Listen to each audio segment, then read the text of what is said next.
от заката костер меж сосен пляшет. Ты что грустишь, бродяга? А ну-ка улыбнись.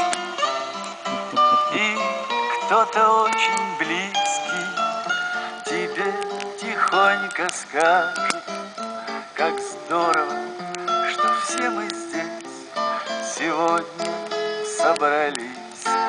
И кто-то очень близкий тебе тихонько скажет: как здорово, что все мы здесь сегодня собрались.